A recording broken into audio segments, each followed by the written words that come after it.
Fear is the oldest prison.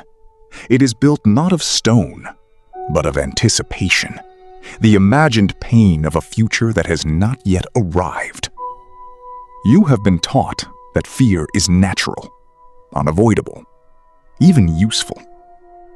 This is the doctrine of the weak, designed to keep you contained, to make you manageable, to ensure you never reach for what terrifies you. The prince does not manage fear. He eradicates it. He does not learn to live with fear. He learns to live without it. To fear nothing is not to be reckless. It is to be sovereign. The first law of absolute fearlessness is the law of the unimagined disaster. Most fear is not real. It is imagined. You fear what might happen, what could happen, what possibly could happen. These imagined futures exist only in your mind, yet they control your body, your choices, your life. The prince has learned to distinguish between actual threats and mental ghosts. He does not waste his energy on the phantoms of possibility. He asks, is it real? Is it here? Is it now? If not, he does not fear it. The second law is the law of the counted cost. Fear thrives on vagueness. The unknown is terrifying. The measured is manageable. The prince calculates the worst possible outcome of any feared event. He counts the cost in money, in time, in pain, in reputation. Then he asks, can I survive this? Can I rebuild from this? Can I continue after this? The answer is almost always yes. Once the cost is counted, the fear shrinks to the size of a problem, not a catastrophe. The third law is the law of the unfelt rejection. The fear of rejection is the most common prison. You avoid speaking, avoid asking, avoid acting, because you fear the no. The prince has killed his fear of rejection. He knows that a no is not a verdict on his worth. It is merely a response to a request. He asks, and if refused, he moves on. He does not internalize, does not ruminate, does not retreat. The rejection is theirs, not his. He has asked. He has nothing to lose. The fourth law is the law of the unforgotten survival. You have survived everything that has happened to you so far. Every fear that once seemed insurmountable, you have crossed it. The prince keeps a mental ledger of his survivals, not his failures. He remembers the fears he faced and conquered, the disasters he survived, the terrors that passed without destroying him. This ledger is his proof. He has never been broken, and he will not be broken now. The past is his evidence, and the evidence is overwhelming. The fifth law is the law of the unreadable calm. Fear is contagious. When you show fear, others catch it. The prince shows no fear, not because he never feels it, but because he has disciplined his face, his voice, his body to reveal nothing.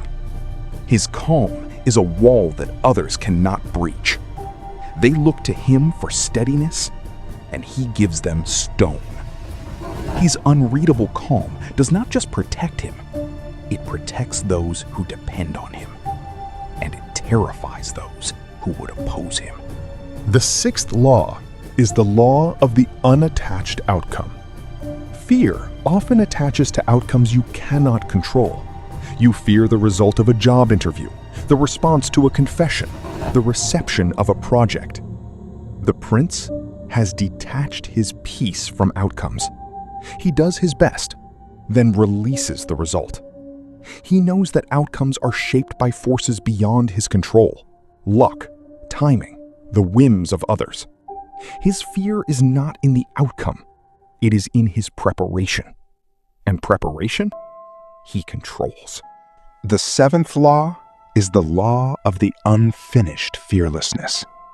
You will never be finished eradicating fear. New fears will arise. New anxieties will surface. New terrors will present themselves. The prince does not expect to arrive at a state of permanent fearlessness. He knows that fearlessness is a practice, not a destination. Each day, he faces a new fear. Each day, he refuses to let it rule him. The work never ends, and neither does his freedom. The unfinished fearlessness is the only fearlessness that can grow. The eighth law is the law of the unseen preparation. Fear often arises from incompetence, the fear of failure when you are not ready. The prince prepares obsessively. He studies, trains, rehearses until his competence is so deep that fear has no place to root. When he enters the arena, he is not hoping to succeed. He knows he has already done the work. His fearlessness is not courage, it is arithmetic. Preparation is the mother of confidence, and confidence is the death of fear. The ninth law is the law of the unfelt judgment. The fear of being judged is the fear of being seen as less. The prince has stopped caring about the judgments of those who have no authority over him. He knows that most judgments are projections, not assessments. He knows that those who judge him have not walked his path, faced his trials, or earned the right to speak. Their opinions are noise. He does not fear noise. The unfelt judgment is the judgment that cannot reach him, because he does not accept the court. The 10th law is the law of the unshaken physicality. Fear lives in the body before it reaches the mind. The prince has trained his body to be a fortress. He stands tall, breathes deep, holds his ground. When fear rises, his body does not flinch, does not shrink, does not flee. His posture is his armor. His breathing is his anchor. The unshaken physicality is the physicality that tells the mind, we are safe, we are strong, we are ready. And the mind believes what the body shows it. The 11th law is the law of the unreadable future. The fear of the unknown is the fear of the future. The prince does not fear what he cannot know. He has made peace with uncertainty, accepted that the future is a fog through which he will walk step by step. He does not need to see the whole path. He needs only to see the next step. His fearlessness is not prediction. It is trust in his own ability to adapt. The unreadable future is the future that cannot terrify him, because he does not demand to read it. The 12th law is the law of the unforgotten worst. To conquer fear, you must imagine the worst, not to paralyze yourself, but to inoculate yourself. The prince has sat with his worst-case scenarios, examined them, lived them in his mind until they lost their power. He knows what the worst looks like, and he knows he can survive it. The worst is not a monster in the closet. It is a known quantity. The unforgotten worst is the worst that no longer terrifies, because he has already faced it in the theater of his mind. The 13th law is the law of the unshared fear. Fear is a contagion. The prince does not spread his fear to others, and he does not catch theirs. When others panic, he does not join. When others scream, he does not echo. He isolates his fear, contains it, refuses to let it spread from his own chest to his actions. His fear is his alone, and he does not give it to those around him. The unshared fear is the fear that dies in isolation, starved of the attention that would feed it. The 14th law is the law of the unbroken action. Fear often freezes you in place. The prince does not wait for fear to pass. He acts despite it. He has learned that action is the antidote to paralysis. When fear rises, he moves. He takes one step, then another, then another. The action shatters the stagnation, and the stagnation was the only thing keeping the fear alive. The unbroken action is the action that outruns the fear, and the man who moves does not have time to tremble. The 15th law is the law of the unasked permission. Fear often arises from the need for permission. Permission to speak, to act, to be. The prince does not ask for permission. He does not wait for approval. He acts. And if the action is wrong, he will correct it. But he will not stand frozen, fearing the response of those who have no right to command him. The unasked permission is the permission that cannot be withheld because it was never requested. And the man who does not ask cannot be denied. The 16th law is the law of the unfelt regret. The fear of regret is the fear of a future self looking back with shame. The prince has made peace with the possibility of regret. He knows that he will make mistakes, that some choices will lead to pain, that some paths will be wrong. He accepts this. He would rather regret what he did than what he did not do. The unfelt regret is the regret that cannot stop him because he has already accepted it as the cost of action. The 17th law is the law of the unseen support. You are not alone, though fear makes you feel isolated. The prince has built networks of support, not of hand-holding, but of shared purpose. He knows that there are others who have faced the same fears and survived. He studies them, learns from them, draws strength from their example. He does not need them to hold his hand. He needs only to know that the path has been walked before. The unseen support is the support that does not coddle, but reminds him that he is not the first to face the dark. The 18th law is the law of the unfinished ascent. Fearlessness is not a peak you reach. It is a climbing that never ends. New fears will arise, new heights will appear, new darkness will beckon. The prince does not seek a final state of no fear. He seeks the capacity to climb regardless of fear. He knows that the summit is not the absence of fear. It is the presence of courage. The unfinished ascent is the ascent that keeps him growing, keeps him moving, keeps him alive. The 19th law is the law of the unreadable death. The ultimate fear is death. The prince has faced this fear directly, not by denying it, but by accepting it. He knows that he will die. He knows that his time is limited. This knowledge does not paralyze him. It liberates him. If death is inevitable, then what is there to fear in living? What risk is too great when the final outcome is already written? The unreadable death is the death that, once accepted, removes the ceiling from all other fears.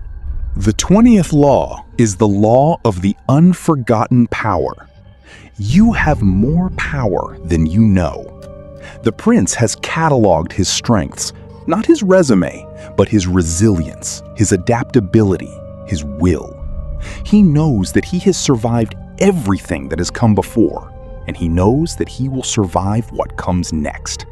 His power is not in his circumstances, it is in his response to them. The unforgotten power is the power that fear tries to hide from you, and the man who remembers his own strength is the man who fear cannot touch. You have now received the 20 laws of absolute fearlessness. The world will call you reckless, arrogant, inhuman. Let them talk. They are the same ones who tremble at shadows, who negotiate with their terrors, who build their lives around avoiding what might hurt them. Fearlessness is not the absence of danger. It is the refusal to be ruled by it. You have faced your worst fears in the theater of your mind and found them survivable. You have counted the cost and found it acceptable. You have remembered your survivals and found them proof of your resilience. Now go. Fear nothing. Be the prince. Most fear is not the event itself. It is the waiting. The prince has learned to collapse the gap between anticipation and action. He does not let fear build. He moves before it can crystallize. When he feels the approach of dread, he does not sit with it. He walks toward its source. The anticipation, once fed by inaction, starves when met with movement. The unfelt anticipation is the anticipation that never becomes terror, because terror requires time to ferment, and he does not give it the hours. Fear stops the breath. The prince has trained his breath to be independent of his emotion. When fear rises, he does not gasp. He does not hold his breath. He does not hyperventilate. He breathes slowly, deeply, in a rhythm he has practiced in stillness so that it remains automatic in crisis. His breath is his anchor, his proof that he is still alive, still present, still in control.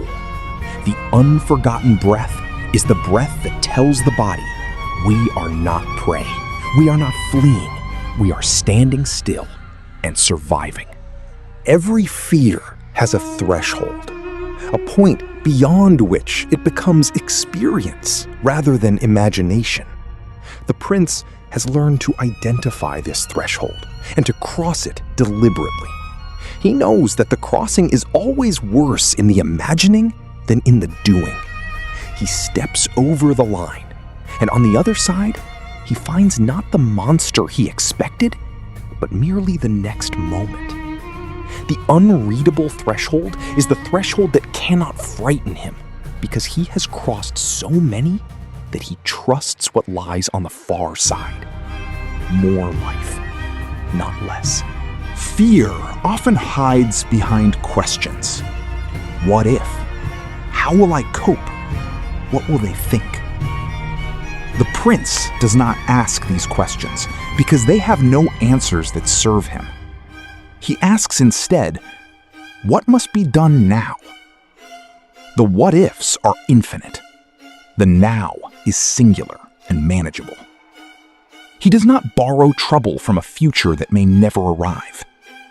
The unasked question is the question that cannot spawn 1,000 imagined terrors. And the man who refuses to ask what if starves fear at its root.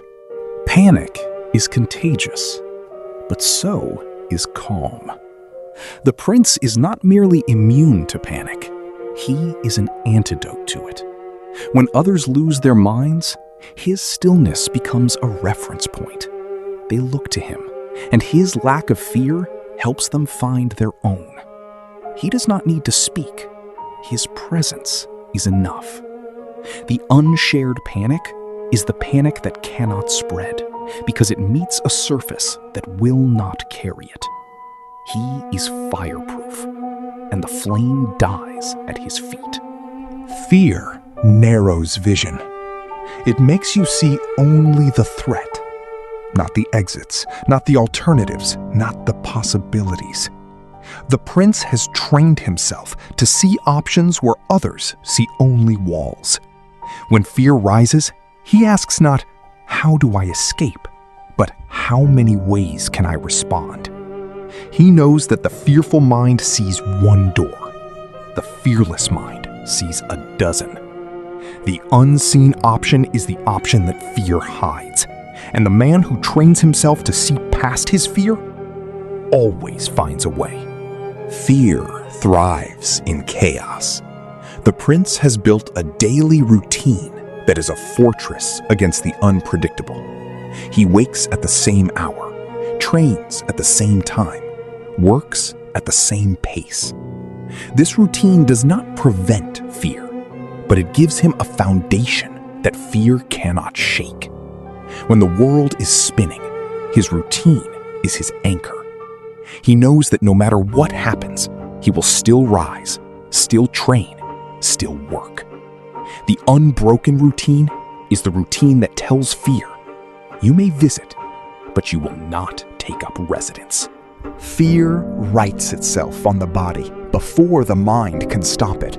Clenched jaw, raised shoulders, shallow breath.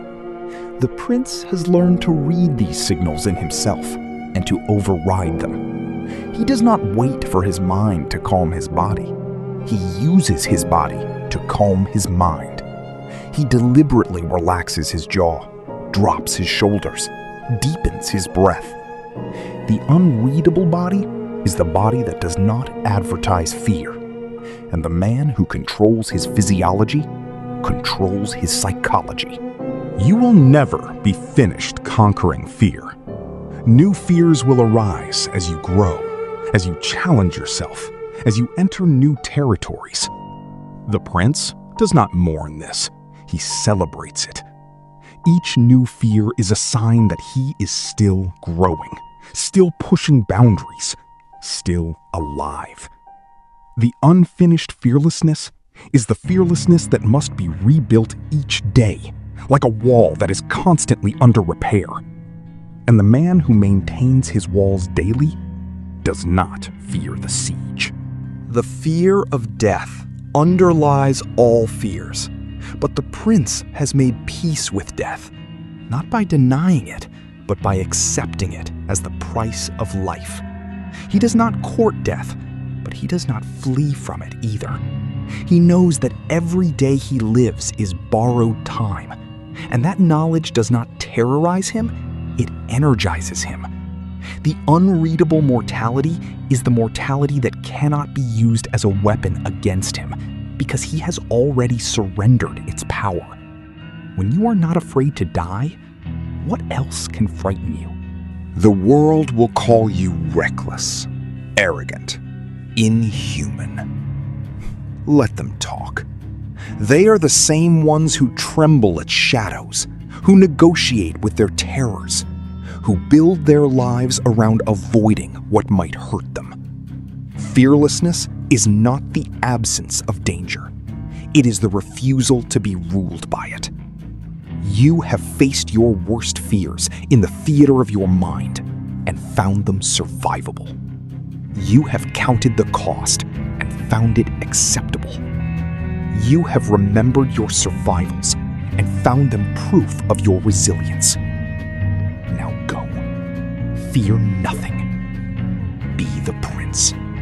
Fear often arises from the feeling of being watched, judged, evaluated. The prince has learned to act as if no one is watching, even when they are. He does not perform for an audience, does not shape his actions to please spectators, does not consider the opinions of those who have no stake in his success.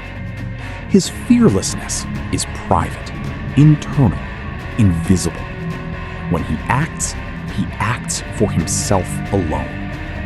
The unseen witness is the witness whose judgment does not matter, and the man who forgets the audience cannot be booed off the stage.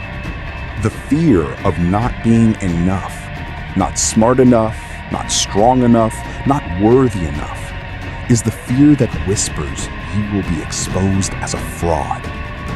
The prince has examined this fear and found it hollow. He knows that enough is not a fixed measure. It is a moving target that he defines for himself. He does not need to be enough for everyone. He needs only to be enough for the task at hand. The unreadable inadequacy is the inadequacy that cannot be proven because the prince refuses to accept the test.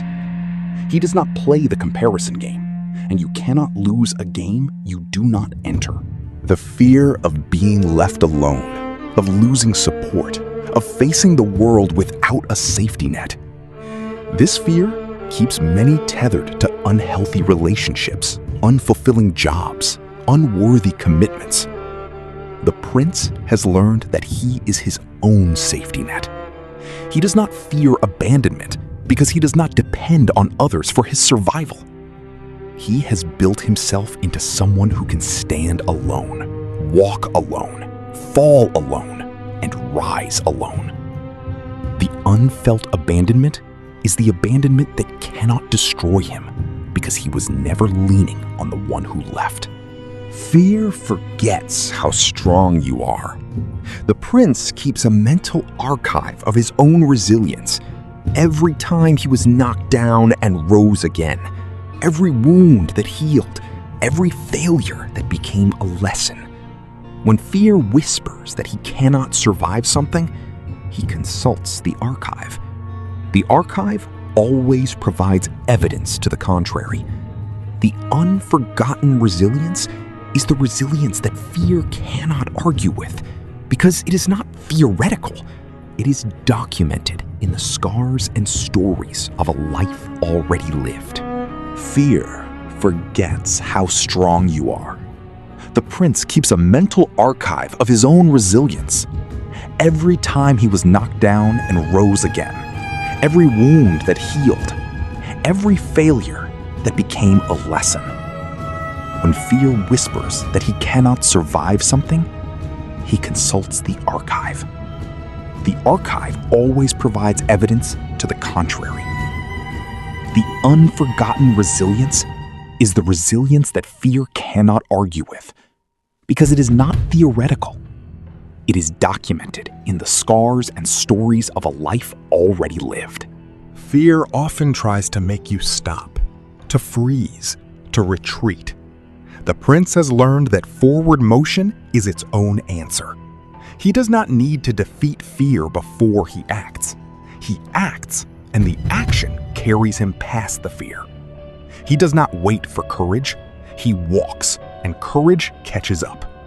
The unbroken forward motion is the motion that leaves fear behind like a station passed. And the man who keeps walking does not have time to look back at what frightened him.